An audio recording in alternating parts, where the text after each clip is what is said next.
I think we're it, right? And for those of you who are home and checking us out, welcome to the study. There are people that, you know, are you aware of that? That people are watching the back of your head as we speak. Helen, how are you feeling? I feel great today for the first time since Yeah? Friday. You had a little dental work? Yeah, Done? I had a molar extracted, and he did a bone graft on my jawbone so I can get an implant. So, yes, but I'm fine. Farm girls. Farm girls are tough. They like farm girls. I know, geez, I know, it's every week it's something else. Are we expecting anyone else? Maybe? Should we get started? Yeah, okay. Jim, do you want to open up? Oh, sure. Please. Our Heavenly Father, thank you for bringing us together. It's such a joy to go through your word and look at these stories and look at what you wanted us to learn about you and how you've reacted to people in the past and how we can expect you to react with us now. So lead us through a good study today, Lord. We pray you'll bless each person here. In thy precious name, amen. Why do we pray before Bible studies? Why do we do it? Give the pastor something to do? That we comprehend what we're learning. Say it again. That we comprehend and apply what we're learning in our daily lives. Okay, so do you think then that God will help you do that? I think so, yeah. Yeah, okay. Everybody hear that? In other words, is God involved in God's own word in us? It's a pretty important point. I mean, you know, if you're religious and you do this year after year after year, you kind of forget. You know, it becomes kind of rote. But does God help us illuminate God's own word? I think prayer sets a tone of peacefulness and awareness that, you know, sort of a bringing together of the focus of what you're going to do. Yeah. I would say. And does the Holy Spirit or God's Spirit help illuminate what's going on? I mean, there's pretty important theology behind this and reality, I think. Is that so, or is it just up to us? You're on your own? I think it's so. I think it's a very important element in our study. I think if we open ourselves to the Holy Spirit and invite Him to participate in our study, it will be much more meaningful. Yeah, I do too. That's yeah. His job, the Holy Spirit, is to explain to us what we don't understand. Yeah. Sort of like centering yourself. You know, we've all sitting here talking about, Helen's tooth. God brings you Yes, into Right. and focus. Yeah, I want to break down, you know, I was raised by wolves, so these questions were when they were new, they were really startling. When I came into a Bible study, I didn't know you had to pray before a Bible study. Who needs that? I know how to read. You see where I'm coming from? Mm-hmm. And like so many things that are religious traditions or practices, it's easy to say, well, what difference does it make? You know, or it's just pro forma, you know, it's just what we do. But if you kind of pump the brake and say, you know, and be conscious of what we're doing, it's, I think so much more meaningful. You know, I say a prayer before I stand up to preach, you know, obviously it's not helping. But you keep at it, you know, help, you know, this is not going to work. This is not going to happen unless I get help. And I'm conscious of that. And in deliberations as well. Writing the Lyall 50, I did that. I wrote one, just so you know, I wrote one about every week. It took me a year, 1 week. And it's sort of it's an interaction between prayers and God's word. They go hand in hand together. And And that is another, I'll get to the study in a second, but another way of doing Bible study, especially if you're by yourself, and you're just reading, let's say you read the text after worship and try it at home, which I recommend. Pray through the passage. Pray through it. So, like the Psalms are really great that way, but even the stories, like here's Jacob limping after he wrestles with this person. Has that ever happened to me, Lord? Has that ever happened to me? Or do I have some wrestling to do in the future? Things like that, that's a good example of praying through the passage. It really helps, I think, to be conscious that you're not there by yourself, but that you're working with God. You're not always going to get it right. I mean, we're human. We get it wrong. Well, you know, I do. But I have a question. yeah, sure. Are those negative thoughts? Because for Christmas, I got these bracelets that are supposed, if you would, not this one, but they're supposed to keep away your negative thoughts. That's, Well, I'm a Calvinist, so that's impossible for me to do. We're taught to be negative. So, well, if you can keep, I think, a positive, optimistic, hopeful tone in your life, I think that's going to go a long ways. but with the bracelets, that's superstition, right? Well, however it works, it might just be a reminder. You can just use it as a reminder. Some people have tattoos. It's a reminder of however it works. Bring home a painting of Jesus on the cross. I have one in my office. It's a reminder that, you know, it's not over. It's not over. There's hope. So, yeah, anyway, I don't know how you guys feel about it, but anyway, you can be reminded of changing your mental. I struggle with that myself. I know I do. You know, I see too much, and maybe you do too. Okay, shall we get started? This is the end. This is the ending of the Jacob Esau cycle, we say, and we'll have, you know, Jim's a better teacher than I am. Can we take a look at? We're gonna start the Joseph cycle today, all right? So we've ended. We've ended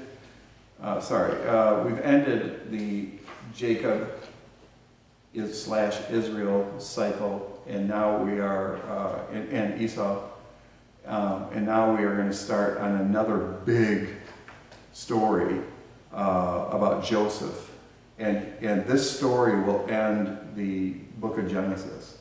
It's by far the longest story in Genesis. I forget how many. What is it?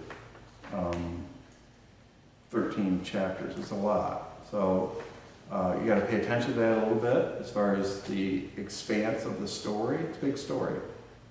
And we'll try to figure out not only what, we're going to do three things. We're going to try to do three things. We're going to get used to the story, so you could maybe tell it to a friend in your own words, something like that. And then the other thing we're going to do, which we've been trying to do, is we try to open up the proverbial hood of these stories to see how it works, like a musician would do, right? We can sing the songs, but a musician, a teacher, is going to lift the hood and say, this is why that song worked. And you can do the same thing with literature and the Bible. And then the third one is to try to figure out the theology behind it and if it has anything to do with us. Is that fair, those three? All right, but the greatest of these is love. Okay, so would someone read 37, 1 through 11? Try that. I will. Okay. Jacob lived in the land where his father had stayed, the land of Canaan. This is the account of Jacob's family line. Joseph, a young man of 17, was tending the flocks with his brothers, the sons of Bilhah and the sons of Zilpah, his father's wives, and he brought their father a bad report about them. Now Israel loved Joseph more than any of his other sons, because he had been born to him in his old age, and he made an ornate robe for him. When his brothers saw that their father loved him more than any of them, they hated him and could not speak a kind word to him.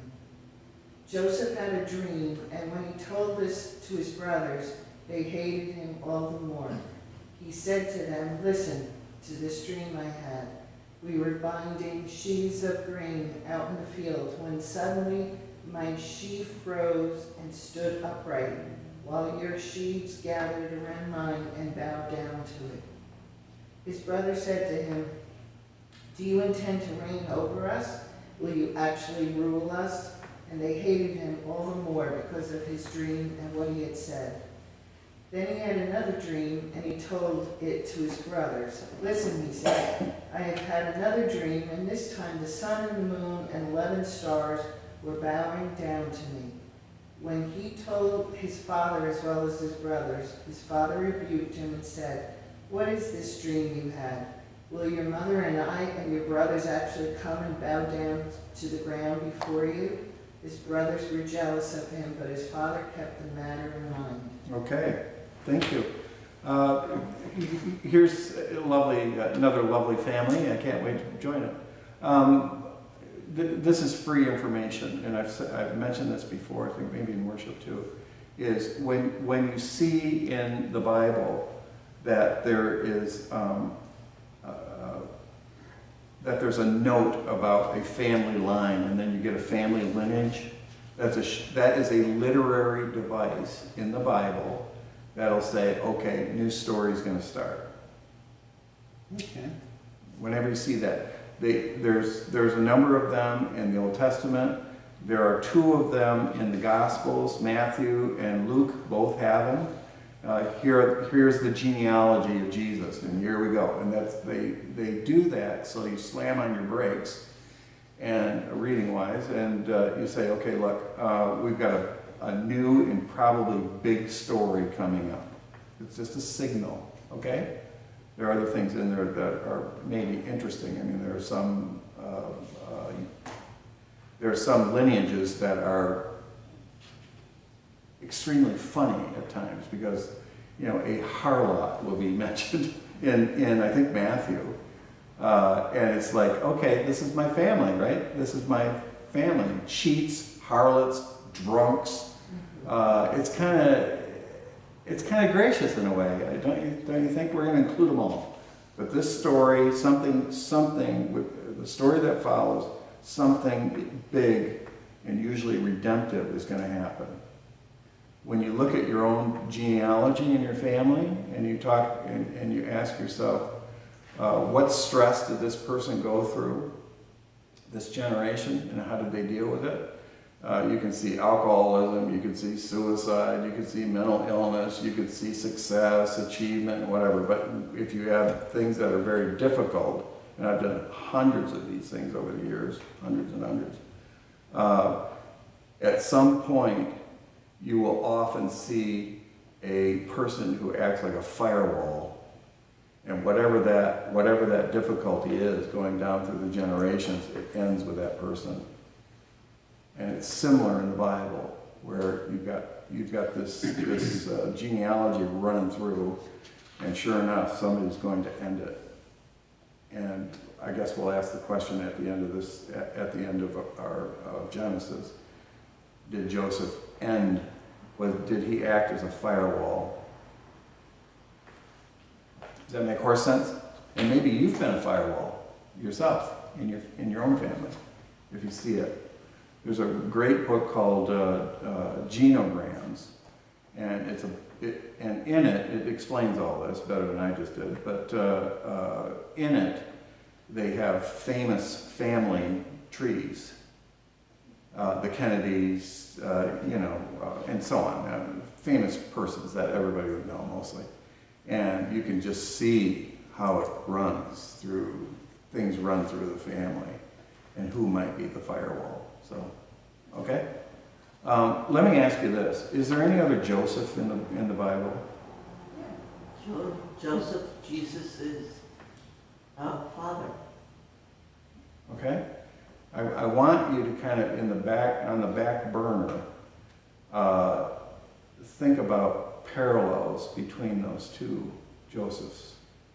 Because when the Gospels are written, especially the Gospel of Luke,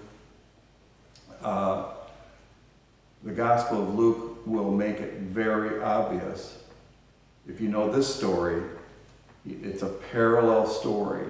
Already, what do we know about this Joseph? What's he good at? What's he doing? Spinning tales or Dreaming. dreams? Spinning, yeah, dreaming. Does Joseph of the New Testament dream? Yes. Right? Okay. Where does this Joseph wind up? In Egypt. Egypt. Where does that Joseph wind up? Right. And they both are involved in saving their families. They both go there to save their families. So there's some real parallels there. So at Christmas time, I want you to remember this. You know, Jesus is Joseph, plays a big role, a huge role in saving that family because he listens to his dreams. Just like this one will. Okay? It's cool, isn't it? I think that's cool. That's worth money, knowing that. That was supposed to be funny. Oh, I thought you were gonna ask But me it to wasn't. pass the plate. Well, we can always pass the plate, you know, ministers are. Okay, so there are two things. What's going on here? What's the first thing we learn? How old is he when all this starts? 17 years old, okay. And what's he doing? Tending the flock. Sounds spectacular? No. He's irritating his family a lot. He's about to. Yeah, and so we hear about his family's system a little bit. And then in verse 3, the hammer comes down. What's going on internally in that family system? Daddy's got a favorite. Daddy's got a favorite.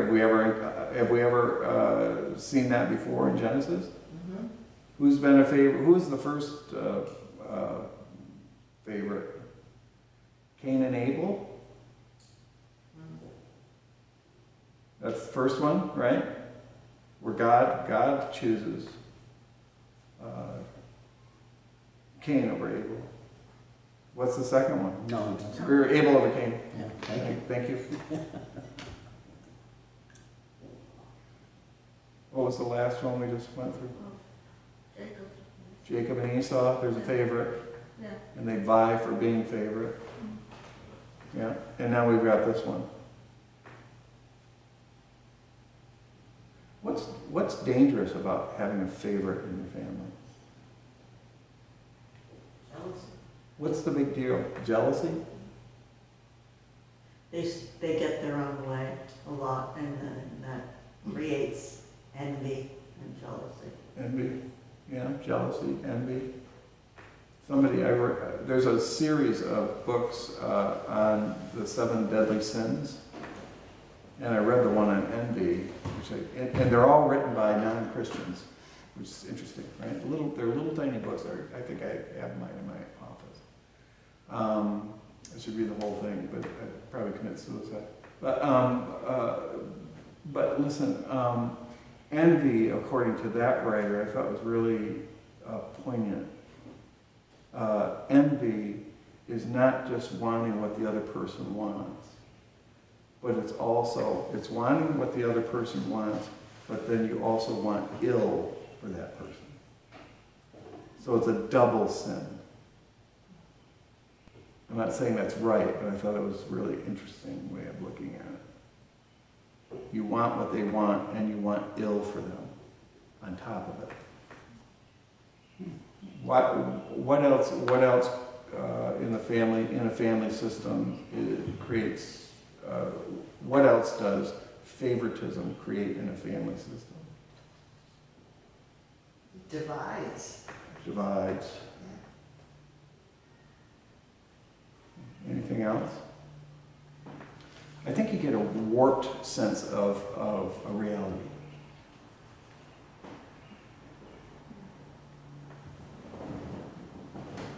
As well. right? You get a warped sense of self. You get a warped sense of others. And it's not, that is not easily healed. Okay? All right. So he has a robe. What role might a robe like that do for a person? Makes them stand out. Kingly. Makes them kingly. Kingly, yeah. So he stands out, kingly. This is why we do Bible study together, right? So we hear. What else? What else is that robe? What might it represent? Wealth. Ruler. Wealth, ruler. What role? I had a suit on this morning, by the way, with a tie. And then Authority. I came here, right? Authority. I'm not going to bring this to a graveside memorial service, right? My parents always said, look the part. You got to look the part. What clothes we wear. Respect. Respect.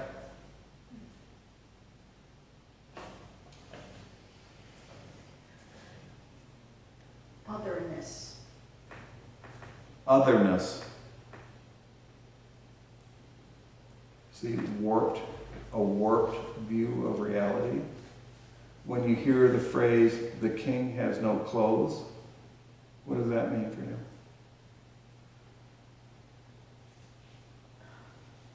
It's equal to the rest of us in our birthday suit. No different than the rest of us, right? One of my football coaches says this team, it was a great team we were playing, they put on their pants one leg at a time, and I believed that until I actually saw a human being put them on both at a time. But, so maybe, right, anyway, I forgave him for that. But, yeah, do our clothes separate us from others? They can, right? Yeah, it certainly can.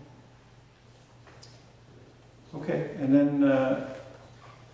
so his father's going to put this robe on him, and it creates all this stuff. And then the brother's reaction to that was hatred. And we're going to see that word again, right? This is one way of doing, one kind of trick to do with Bible study or anything else that you read, or listening to another person, is listen to words that are repeated. That's really important. If you're listening to a person too, they'll often repeat. I'm sure I've been repeating myself for years. But it's a signal that's important. The word hatred is used twice in the passage that Diane just read. Can we break that word down a little bit? What are we saying here? Hatred. With brothers. Hatred. What are some other words they could have used? Envy. Envy, annoyed, Resentment. resentment. That's got horns on it too, right? Competition. Competition. So why, I mean, can you think of a word that's got more heat than hatred? Despise. Despised, Scorn. scorn. Thanks for coming, Karen, you're on a roll. Scorn. Contempt. Contempt, love that word, contempt.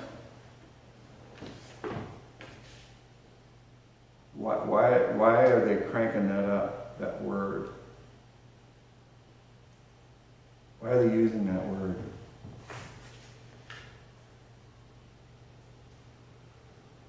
Well, it sort of lets you know something's gonna happen down the line. Yeah. There's action that's anticipated, for sure. If you're annoyed, you might not go anywhere with it. But if you have contempt, hatred, right? Something's going to happen. You ever hated anything or anyone before? Mm-hmm. Yeah. Okay, so that's the situation with the brothers. and they could not speak a kind word to him, and other things are going to happen pretty soon too. So Joseph has a dream. He's got two. In 5 is the first dream. What's the dream that he has? I think he had a lot of nerve to tell them that dream after the way he knew they hated him. They didn't speak to him, they never spoke kind. And then you're gonna tell them that dream? He's so impertinent. You know, I he's know. so stupid. A lot of confidence, I guess. Right? Who would say it? Right? No, with this is this, you know, they laid down the situation. Who would say this to their brothers? Yeah. Today we would say he doesn't have any filters. Right? No filter, right? Exactly. No Well, filter. Maybe he's devious, maybe he's doing it on purpose to, rile him up some more. Just rub their noses in it. You know, have you ever met anybody like this? You have? Yeah. But maybe he felt confident that his father would save him because he was the special. Right. He's Say protected. whatever, He's protected. yeah. He He's can do totally it. self-absorbed. Totally. Now let's step back, just one step back, and remind yourself, he's going to be the chosen one. This guy is going to be the one that's going to carry the story of God forward. Nice to remember that? You feel better about yourself? Yeah, this narcissistic person who only cares about himself, who flaunts it with his robe, who will rub his, and he knows his brothers hate his guts. He's going to rub their nose in it. I had a dream, like Martin Luther King. I had a dream. It's slightly different than Martin Luther King's dream. But he's just going to take their heads and just rub their noses in it. And this is the person that God's going to use. I'm just thinking also about the fact that he's the youngest, because usually the firstborn is the favorite, Yeah. the chosen one. Yep. But it's also in, like Cain and Abel. Abel was the younger one. I get mixed up with the names. Yeah. But God preferred him, Right. and Jacob. Right. The younger ones seem to be the ones who brought the story forward. King David. He's kind of the runt of the litter. He's not the youngest, I don't think, but he's definitely second youngest. Look at the people that Jesus calls. It's outrageous. That's one of the big themes in the Bible that is time and time again, for me at least, it's outrageous what God will do and who God will choose to move forward. It's outrageous. I've got some good news for you, because everybody in the room is a terrific person. So does that mean we're out? Are we out? Do you have to be a terrible human being or a nincompoop to be chosen by God? I think he picks people that believe in themselves, that have a lot of... That's interesting. They're not self-doubting people. They're very self-confident. Okay, all right, that's interesting. Yeah, that's interesting. Well, I don't want to be terribly psychological here, but I do think the Bible is at times, and I think especially with this, is the other people that are chosen. There's something about them, in them, that's hurt. They may not be horrible human beings, but there's something in them that's hurt. And the hurt is where God goes. And that's where they're chosen because of the hurt or the need that they have. Something they've gone through. God will, and Jesus, during his ministry, he goes after those people. And then it doesn't matter if you're rich or poor or whatever, successful or failure, it doesn't matter. He'll go after St. Paul, for instance, because St. Paul, for all of his righteousness, and he was a pain in the neck, by the way, too, terrible in many ways, terrible human being, but he knew that Judaism wasn't working for him. Following the laws of God was not working. And so Jesus goes after him, calls him, he becomes an apostle because of something in him that's not working. And it was profound. Everything he gave his life to isn't working. And does that make sense to you? So if you've got, in other words, this is a pastoral moment. So if your heart is broken in some way, or your story is broken in some way, cheer up, because that may be the very place where God will meet you. Does that make more sense? That's not to say that God is not interested in our successes and our achievements and so on. Of course not. But God so often will meet us at this other place. And that is fantastic news, I think. Wonderful news. So don't despise your failures. Don't despise your bruised heart. Don't despise your family history, because that could be the place where God comes to you. Okay? Is that good? Got a little quiet there. Yeah, and I've seen it time and time and time again. Work that way. Could you sort of explain to me what the dream he had about the sun and the moon and 11 stars? Now, does this have anything to do with the tribes of 11? Yeah, I don't know, but that's 12 possible. tribes or what? It's there for a reason. That when you see numbers in the Bible, different numbers in The sun, moon, and the 11 right, I cannot answer that. I don't know, but it's there for a purpose. Well, weren't there 11 brothers? Yeah. This will be Then the 12 tribes. 11 brothers. Oh yeah, this will become the 12 tribes of Israel for sure. Yes. Yeah.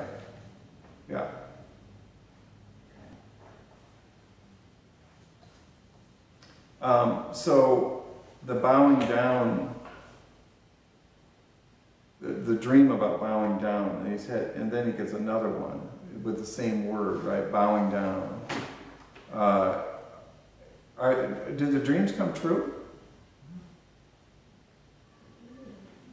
Sort of. Huh? Sort of. Dramatically. In what way do these two dreams happen? In what way does it come true? Well, I don't remember the story, but something where Joseph becomes a prominent person in Egypt, Right. Number 2 guy in Egypt. and his brothers need help. There's a famine. There's a famine, so his family comes to Egypt because they've got some food. That's right. And then what happens? Well, I don't remember the story. Well, they bow down. Oh, They bow down. Joseph is just under the Pharaoh. He's the number 2 person in Egypt by that time. So they bow down. Yeah, for sure. It happens. So in that way, it happens. But in what way doesn't it happen? What's excised from the dream? Do we know the story well enough? We'll get there. I'll kill the ending if I say it. Well, he doesn't become the ruler over them. Right. And he learns enough through his suffering that his ego is missing from the dream, from this dream. That's what changes. He changes.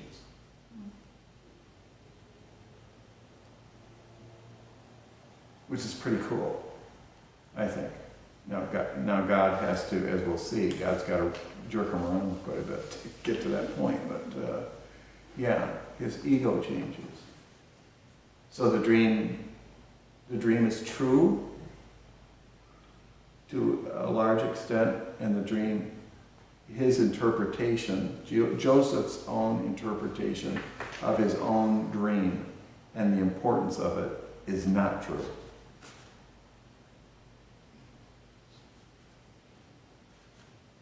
In what way?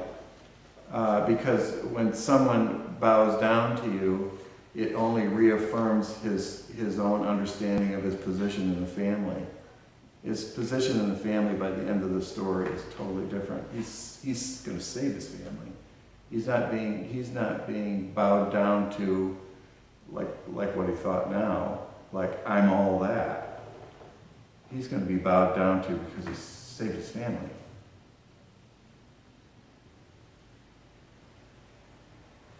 So you're honored for what you give up, not for what you take. Does that make more sense? Make a little sense?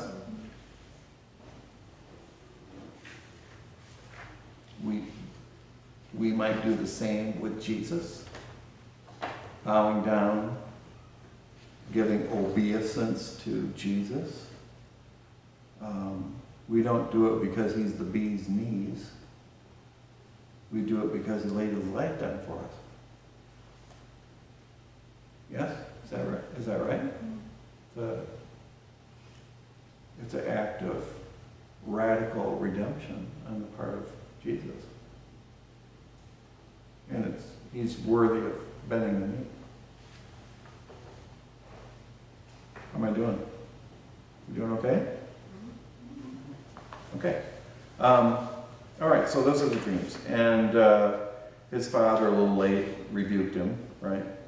Because his father also is involved in the dream. Fathers don't typically bend their knee to their sons. Here's the setup. So let's see how this happy story continues. Well, before we do, I just noticed something when I was reading this, in preparation for our meeting.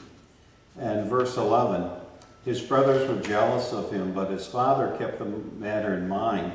His father, after the first dream of the sheaves, his father did rebuke him and said, you think your mom and I are going to be bounty? You kid, you 17-year-old brash. He's a brat. He's a brat. But his father kept the matter in mind. I think his father started considering it, what it might mean.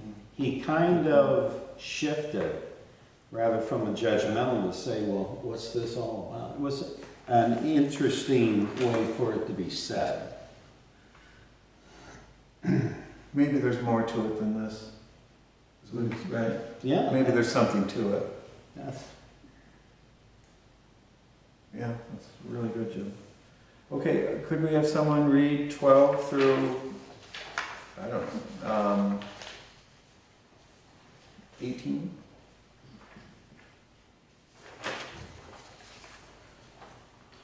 Go ahead, Karen. Joseph sold by his brothers. Now his brothers had gone to graze their farmers' flocks near Shechem. And Israel said to Joseph, as you know, your brothers are grazing the flocks near Shechem. Come, I am going to send you to them. Very well, he replied. So he said to him, go and see if all is well with your brothers and with the flocks, and bring word back to me. Then he sent him off from the valley of Hebron. When Joseph arrived at Shechem, a man found him wandering around in the fields and asked him, what are you looking for? He replied, I am looking for my brothers.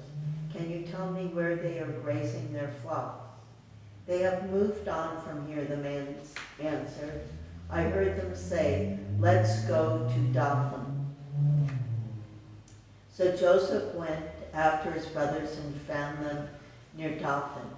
But they saw him in the distance, and before he reached them, they plotted to kill him. That's good, Karen. Oh. Thank you. Okay. So can somebody summarize what's happening now? There's a change of scene.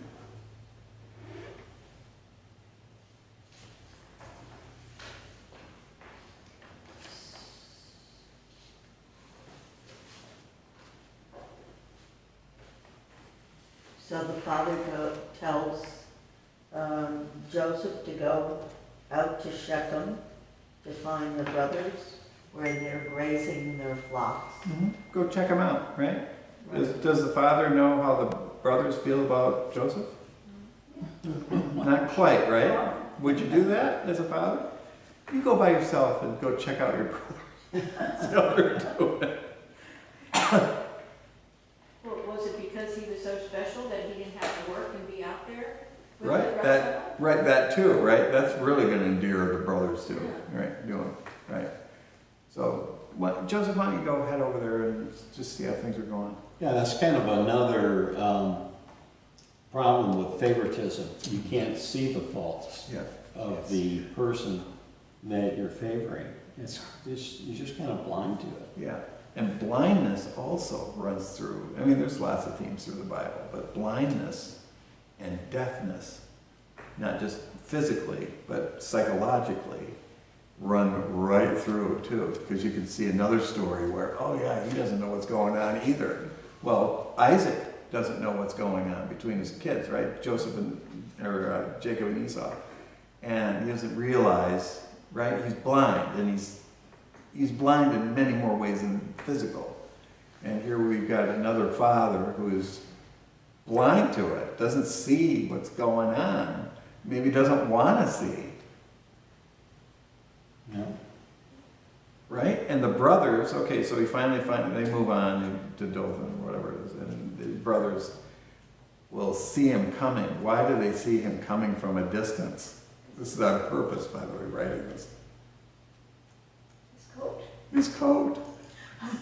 You can see it a mile away, right? You can see, Yeah. here he comes. Stands out. And now it's our chance. We got him out of the house. Now he belongs to us. We'll see about the coat. Well, you can kind of understand the brothers. This whole chapter opened up with saying that Joseph had been out with his brothers, and he brought their father a bad report about him. He was like a little tattletale, you know, and no wonder they resented him. I mean, he was, you know, not only was he the favorite, but he was also a real, doing things that were really offensive to them, to the whole group.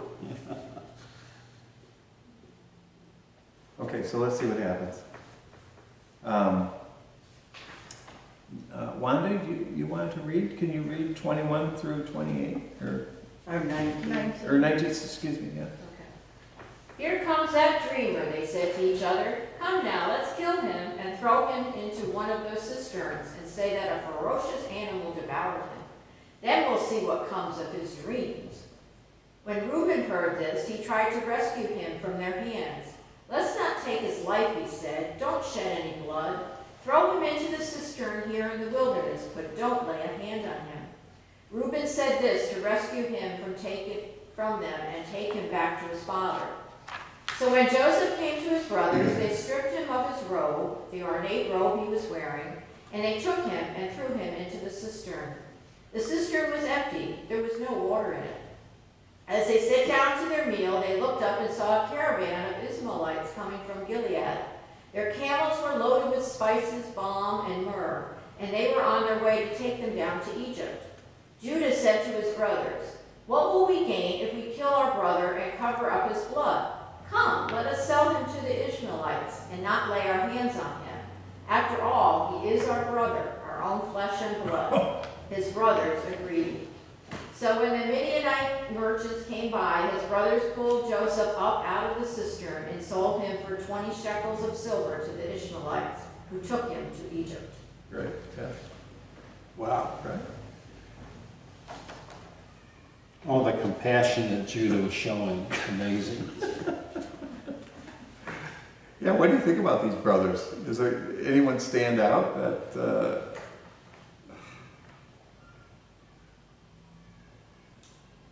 Reuben? Reuben's didn't really want to kill him. Yeah, let's not kill him. Yeah, he just wanted to Teach him a lesson. rough him up a little bit.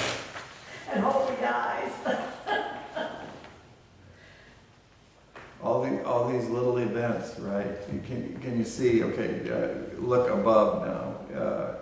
All these little events that have to happen in order to get this kid to Egypt. He's got to get to Egypt, or this story is going to end, right, with a famine. We don't know that. We don't know the future, right? We don't. At least I don't. But God does. God has got to get that kid to Egypt somehow. What were you going to say? I was gonna say, they had no conscience as they sat down to eat their meal. It's like they throw in the cistern and then, Yeah, throw him in the cistern. Dessert? Does anybody bring dessert? Did he bring dessert? Yeah, no conscience at all.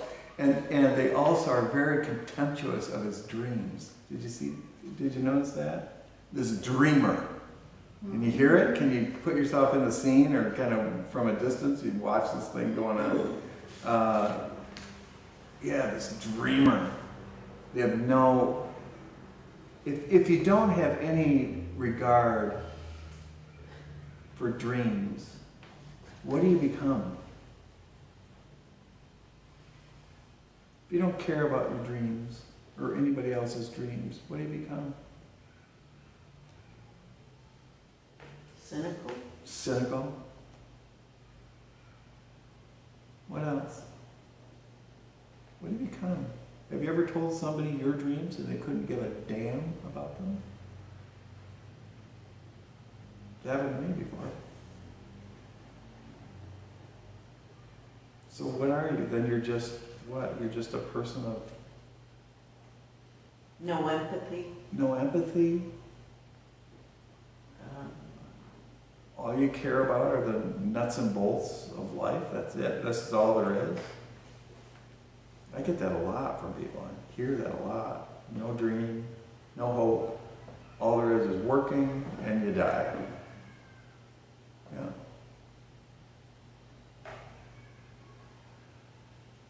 Very matter of fact. Reminds me a little bit of Aesop. A little bit like that, too, right? Give me my red stuff, and you can have my, whatever the blessing is, you can have it. they have tunnel vision. It's like they don't see the whole picture. Yeah. And What's is in it, front of them. and is the story and others like it, because there's a lot of dreams in the Bible, people having dreams and visions. Is it also kind of saying, dreams are important. Your dreams are important.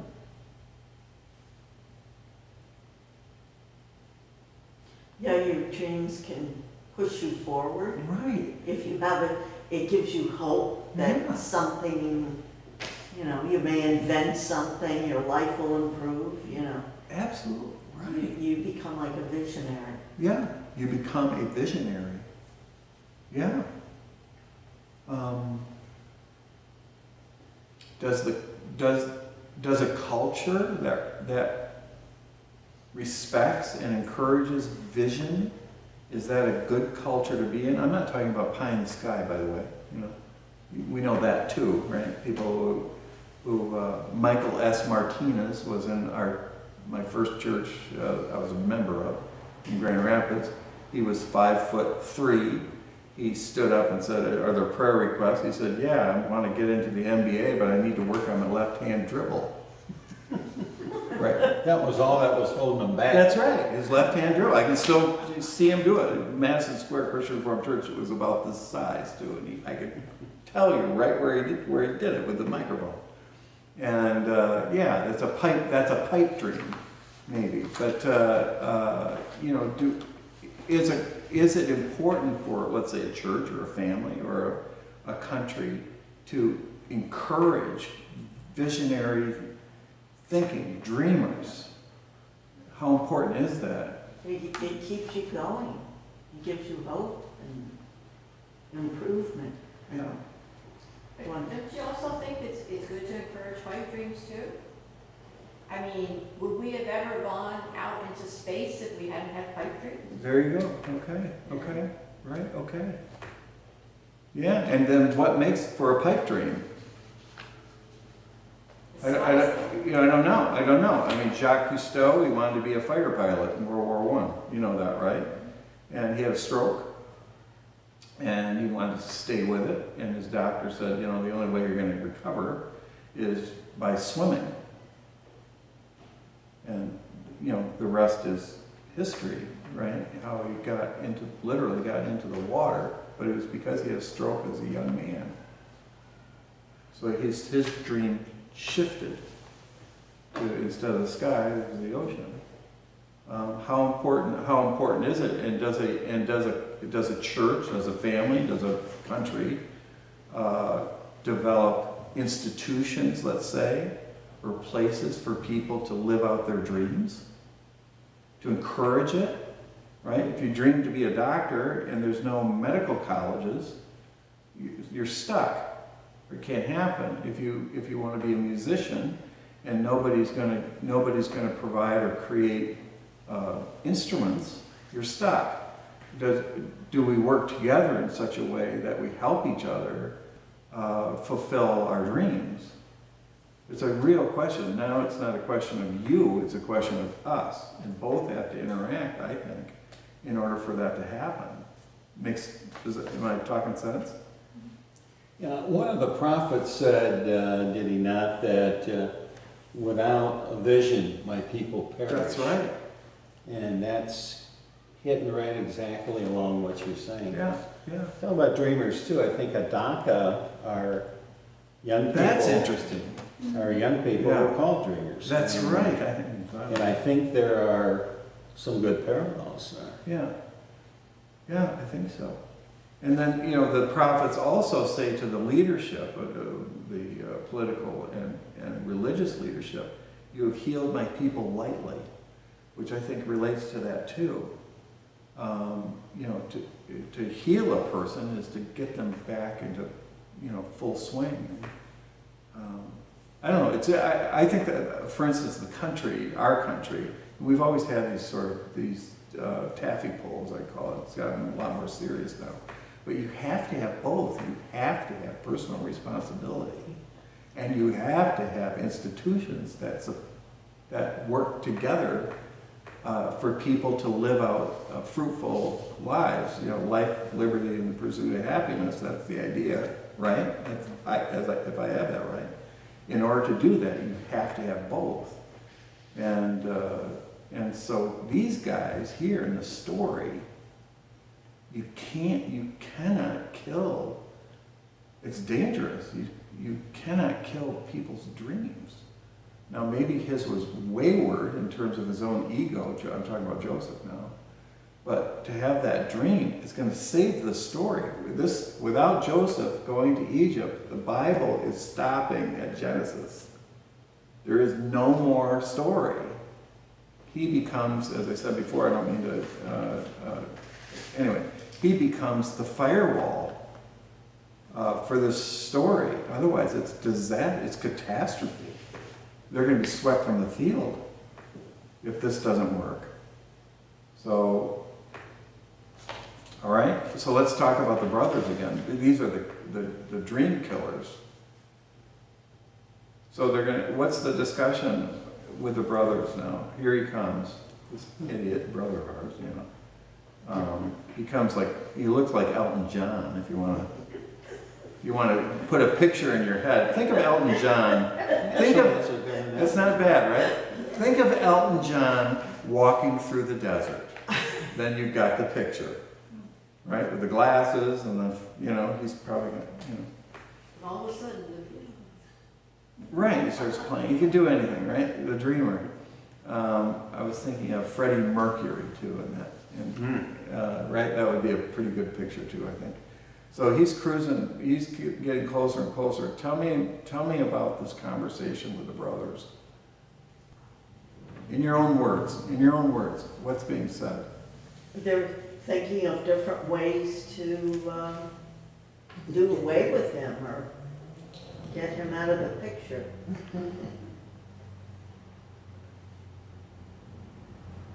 His name isn't even Elton John. That's not his name. Can you put yourself in the discussion? His name is what? Reginald Dwight. That's his name. He calls himself Joseph, right? Some people have said in areas of high income, you don't go to AA. I'm not kidding now. You go to AA. What's, It makes it a little more, there's a little more oh, the, panache. Yeah, panache. I go to AA. I'm not kidding. I am not kidding. That's how it goes. So, and you can just picture Joseph, right? You know, he sees him, Joseph. I prefer it to be pronounced Joseph. By the way, feet is F-I-E-T. If I want to get a really good table at a restaurant, a really good restaurant, I always call in filet. And I do. To this day. I've done it for years. Yeah, table for two for filet. And I get great tables. If I go feet, you know, I'm back with the cooks. That's Joseph, right? That's Joseph. You know, he's just so flamboyant and so full of himself. The brothers are saying,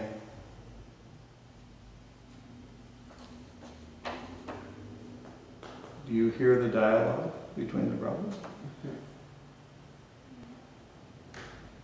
We gotta kill this kid. This joker. Gotta kill him. Reuben, can't kill him. Wrong, can't do it. Can't do it. Somebody else? Well, let's throw him down a well. This is a well story, by the way. I've talked about that before. This is a typical well story. There's lots of them. We'll throw him down the well. Okay. We'll throw him down the well. What happens with the well? It's dry. Darn it. So he crashes down the well, maybe, you know, or bangs himself up. That's it. Now what? Now they get even more greedy. And like, let's sell them. Let's sell it. Right. It's a well, so you know people are going to come by. They're going to come by. They may not know it's dry. They're coming by. Let's sell this kid. At least we'll make some money. And we'll tell, what are we going to tell Dad? He was killed by an animal. Tragic. Tragic. And we were just warming up to him. I think, you know, we talk about empathy.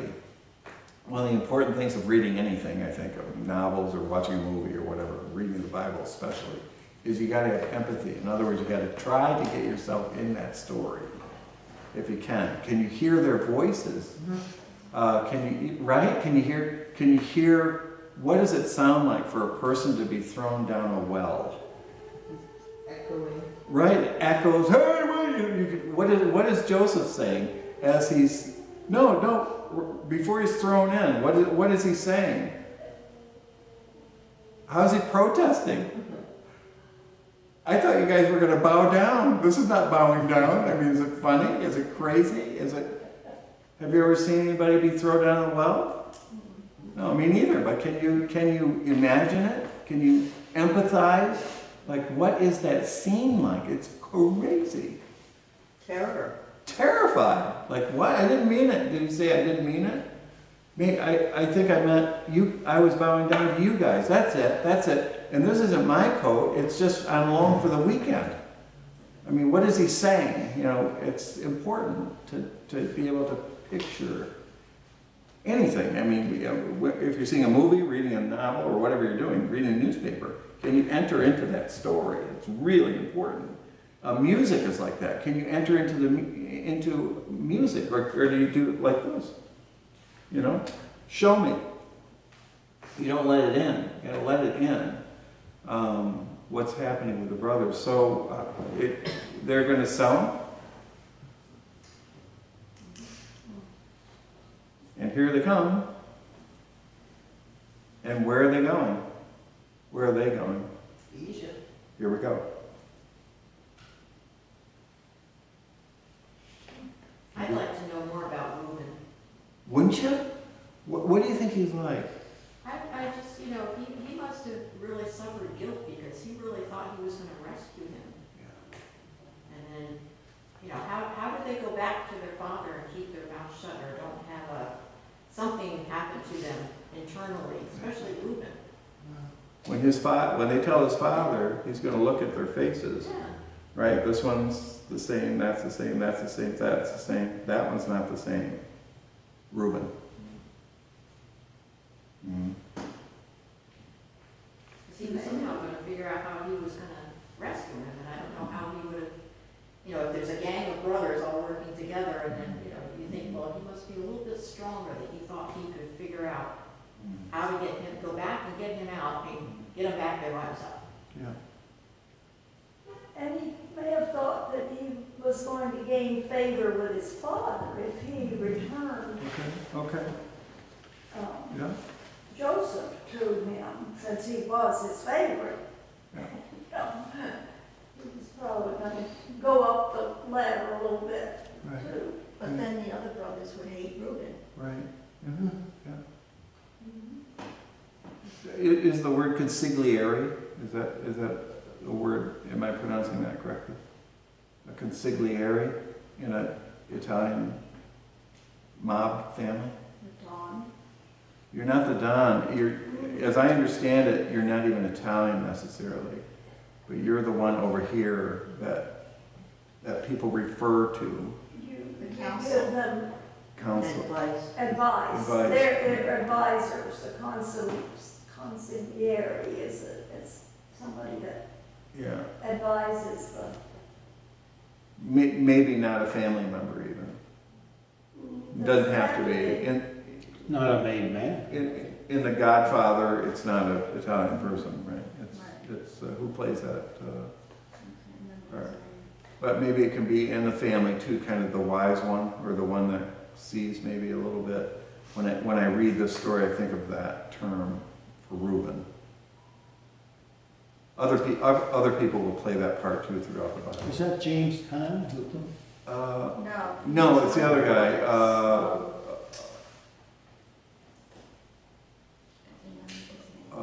I can see him, but I I can too. He's bald. Robert Duvall, don't. Duvall. right? That's pretty good. Yeah. Okay, well, it's noon, so we got through this story. Any other questions or whatever, comments or whatever you want? It's your study.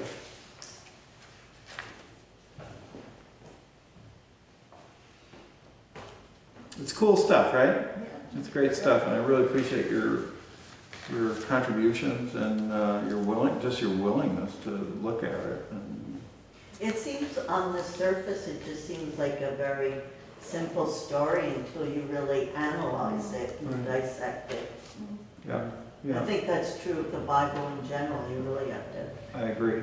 Yeah. It would be Dig down. interesting if they would have given a little insight as to Joseph's reaction to his brothers throwing his sister out.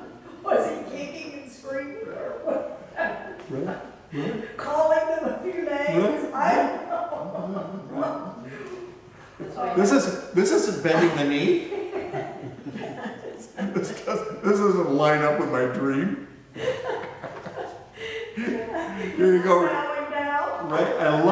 I love these scenes though, isn't it? I mean, if you want to, you can really put yourself there. It's like, oh, the man. And then you can change it up a little bit too. Maybe it was like this, maybe it was like this.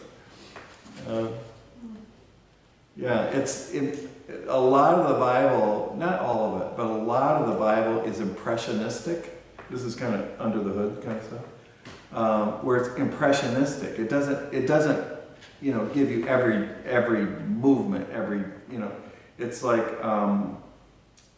people who write, screenwriters are like this. They don't write they don't tell you exactly what everything does. Most screenwriters don't. That's up to the director to do. And in a kind of the same way is we are the directors.